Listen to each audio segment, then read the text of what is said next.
ஆரியம் ஆளுநர் வடிவில் வந்தாலும் சரி, ஆட்டுக்குட்டிகள் வடிவில் வந்தாலும் சரி, எந்த வடிவில் வந்தாலும் விரட்டி அடிப்பதற்கு கருப்பு சிவப்பு கொடி எல்லா நேரத்திலும் தயாராக இருக்கும் என்பதை அறைகூவல் விடுக்கக்கூடிய மாநாடுதான் இது. நீண்ட இடைவெளிக்கு பிறகு திராவிட முன்னேற்ற கழகத்தினுடைய இளைஞரணி 2வது மாநில மாநாடு மாநில உரிமை மீட்புக்காக, பாசிச சக்திகளை விரட்டுவதற்காக கூடியிருக்கக்கூடிய அனைத்து முத்தமிழறிஞர் கலைஞர் அவர்களுடைய உயிரிலும் மேலான உடன்பிறப்புகளுக்கும், கலைஞருடைய பாணி என்பது இருந்த இடத்திலிருந்து இணை எதிரிகளை வச்சு செய்வார். நம்முடைய முதலமைச்சருடைய பாணி என்பது இவர் இருக்கிற இடத்திற்கு அவர்களை வர வைத்து செய்வார். அந்த அளவிற்கு தொடர்ந்து பாசிச சக்திகளுக்கு தமிழ்நாட்டிலிருந்து சிம்ம சொப்பனமாக இருக்கக்கூடிய மாண்புமிகு தமிழ்நாட்டு முதலமைச்சர் அவர்களுக்கும் என்ன பதில் சொன்னாலும் சரி, அந்த பதிலில் உறுதியாக இருப்பேன் என்பதில் தந்தை பெரியாருடைய பாணியில், மக்களிடம் பேசுவதில் பேரறிஞர் அண்ணாவினுடைய பாணியில், அப்படியே கலைஞருடைய நக்கலும் நையாண்டியும் எனக்கு தான் இருக்கிறது என்பதை ஒவ்வொரு பத்திரிகையாளர் சந்திப்பிலும் நிரூபிக்கக்கூடிய மாண்புமிகு தமிழ்நாட்டின் இளைஞர் நலன் மற்றும் விளையாட்டு மேம்பாட்டுத்துறை அமைச்சர் பெருமதிப்பிற்குரிய அண்ணன் உதயநிதி அவர்கள் உள்ளிட்ட சட்டமன்ற உறுப்பினர்கள், பாராளுமன்ற உறுப்பினர்கள், பேச்சாளர் பெருமக்கள் அனைவருக்கும் நான் சார்ந்திருக்கக்கூடிய திராவிடர் கழகத்தின் சார்பிலே அன்பு வணக்கம். இந்த மாநாடு என்பது ஒரு செய்தியை தான் மீண்டும் மீண்டும் எனக்கு நினைவுபடுத்துகிறது. 500 அடி ஆழ குழி தோண்டி நீதி கட்சியை புதைத்து விடுவோம் என்று சொன்னவர்களெல்லாம் மறைந்து விட்டார்கள். 100 ஆண்டு தாண்டியும் பெரியாரின் பேரன்கள் இங்கே இளைஞரணி தோழர்களாக அமர்ந்திருக்கிறோம் என்று சொன்னால், இந்த இயக்கத்தினுடைய வலு என்பது நம்முடைய அறிவின் பார்ப்பட்டது. அருமை தோழர்களே, தந்தை பெரியாரினுடைய அனைத்து கருத்துகளையும் இன்றைக்கு பேசுவதற்கு 10 நிமிடம் போதாது. எனவே மிக முக்கிய செய்திகளை மட்டும் காலத்தின் அருமை கருதி சொல்ல நினைக்கிறேன். பொதுவாகவே மற்ற எல்லா தலைப்புகளும்னா கொஞ்சம் எல்லாரும் ஆர்வமாக கேட்பாங்க. பெரியாரும் பெண் விடுதலைன்னு சொன்னால் 10 நிமிஷத்தில் 8வது நிமிஷமே நெறியாளர் வந்து எங்கிட்ட சீட்டு கொடுத்துருவாரு. அதனால பெண் விடுதலை என்ற தளத்தில் இருந்து யோசிக்கிற போது இந்த இடமே கலைஞர் எவ்வளவு பெண் விடுதலைக்காக பெரியாரின் சிந்தனையை வலியுறுத்தி இருக்கிறார் என்பதற்கு சான்று. எல்லாரும் வேற வேற மாவட்டத்திலிருந்து வந்திருப்பீங்க. வந்த நமக்கு காவல்துறை அதிகாரிகள் வழிகாட்டினார்கள். காவல்துறை அதிகாரிகள் நமக்கு பாதுகாப்பாக இருந்தார்கள். அந்த காவல்துறை அதிகாரிகளில் 1946 ஒரிஷால ஒரு தீர்மானம் போடுறாங்க. மந்திரி சபை இருக்கக்கூடிய எல்லா அரசு லாக்காக்களிலும் பெண்களை நியமிக்க வேண்டும், காவல்துறையில் மட்டும் இல்லை என்று ஒரு தீர்மானம் நிறைவேற்றுகிறார்கள். அப்போது பெரியார் பதிவு செய்கிறார், ஒரிஷாவில் காவல்துறை லாக்காவில் மட்டும் பெண்கள் இல்லை என்று சொல்லி இருக்கிறார்கள். துருக்கியை போல, ரஷ்யாவை போல இந்தியாவிலும் என்றைக்கு காவல்துறையில் பெண்கள் நியமிக்கப்படக்கூடிய நாள் வரும் என்று தெரியவில்லை என்று பெரியார் பேசுகிறார். 1931 இராணுவத்திலும் காவல்துறையிலும் பெண்களை நியமிக்க வேண்டும் என்று பெரியார் தீர்மானம் போடுகிறார். 1931 கலைஞருக்கு வயது 6 வயது இருக்கும். ஆனால் பெரியாருக்கு தெரியாது, 6 வயது இருக்கக்கூடிய கலைஞர் தான் பின்னாட்களில் முதலமைச்சராக வந்து தமிழ்நாட்டில் இருக்கக்கூடிய பெண்களை காவல்துறையில் நியமிப்பார் என்று. இன்றைக்கு இருக்கக்கூடிய பெண்கள் கையில் கரண்டியை பிடுங்கிவிட்டு துப்பாக்கியையும் காக்கி உடுப்பையும் கொடுத்த இயக்கம் திராவிடர் இயக்கம். தந்தை பெரியாரின் சிந்தனை, கலைஞருடைய சட்ட வடிவம். அந்த வழியில் வந்த நாம் நாளைக்கு கோட்சேவின் பேரன்கள் ஒன்று கூட இருக்கிறார்கள்.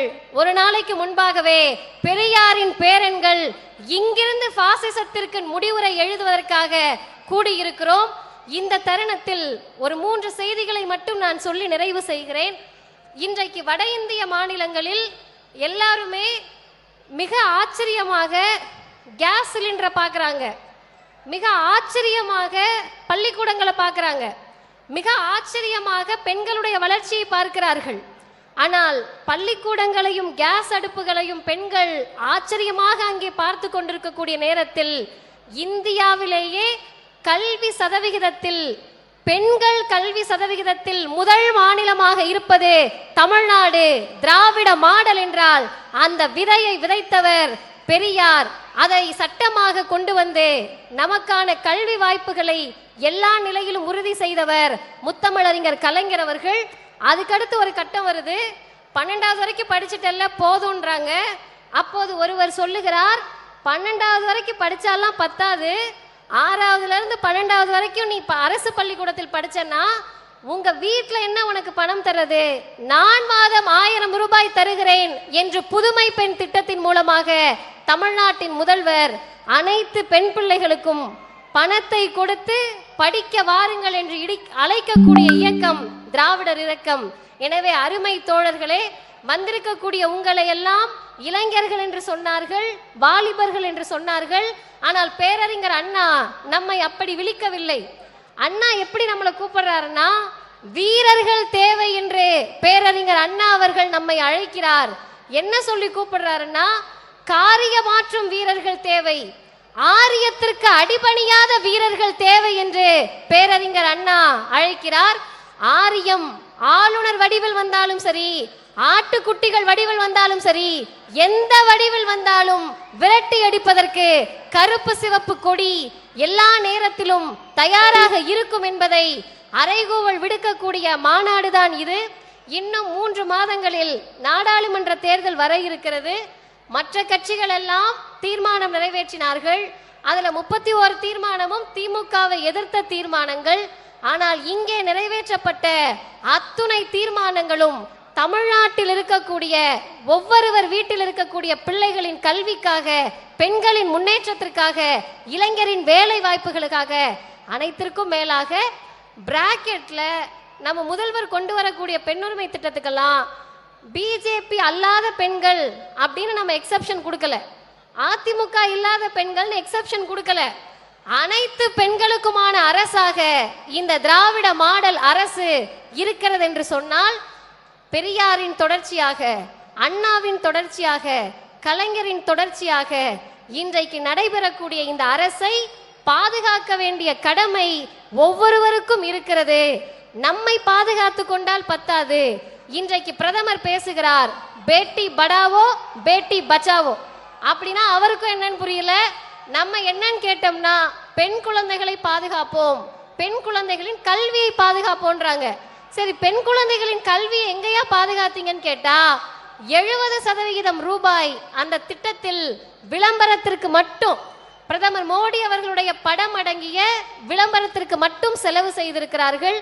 இப்படியாக பெண் பிள்ளைகளுடைய கல்வியை புதிய கல்விக் கொள்கை என்ற பெயரால் காவு வாங்கக்கூடிய, நீட் என்ற பெயரால் பெண்களை மருத்துவராக விடாமல் தடுக்கக்கூடியவர்கள் ஆளக்கூடிய நாட்டில்தான் அமைச்சராக நான் பேசவில்லை, அனிதாவின் அண்ணனாக பேசுகிறேன் என்று இளைஞரணி செயலாளர் சொல்லுகிறார் என்றால், இவர்களுடைய கரத்தை வலுவாக பற்றி கொண்டு இந்தியாவை காப்பாற்ற வேண்டிய பெரும் பொறுப்பு நமக்கு இருக்கிறது. இறுதியாக சொல்லி முடிக்கிறேன். வரக்கூடிய நாடாளுமன்ற தேர்தலில் 2 அணிதான். 1 மாநில உரிமையை பேசக்கூடிய, சமூக நீதியை பேசக்கூடிய, பகுத்தறிவை பேசக்கூடிய, சுயமரியாதையை பேசக்கூடிய, மனிதநேயத்தை பேசக்கூடிய, இளைஞர் நலனை பேசக்கூடிய, பெண்ணுரிமையை பேசக்கூடிய, மானுட சமத்துவத்தை பேசக்கூடிய கருப்பு சிவப்பு கொடி தாங்கிய திராவிட அணி. மற்றொன்று, மக்களை நாசமாக்கக்கூடிய திட்டங்களை கொண்டு வந்து இளைஞர்களின் வேலை வாய்ப்பை காவு வாங்கக்கூடிய, மணிப்பூரில் 2 பெண்களை நிர்வாணப்படுத்திய ஒட்டுமொத்த மனித குலத்திற்கும் எதிரான, குறிப்பாக பெரும்பான்மை இந்து மக்களுக்கு எதிரான ஆரிய காவி பாசிச பிஜேபி என்ற 2 அணிகள் தான் 2024 நாடாளுமன்ற தேர்தலில். அந்த தேர்தலில் எந்த பக்கம் இருக்கிறோம்? இடிக்கவா என்று அழைக்கிறது ஆரியம், படிக்க வைக்கிறோம் வா என்று அழைக்கிறது திராவிடம் என்று சொன்னால், இந்த திராவிடத்தின் பக்கம்தான் நிற்போம் என்பதை அறைகூவல் விடுத்து அழைக்கிறார் நம்முடைய மாண்புமிகு இளைஞரணி செயலாளர் அவர்கள்.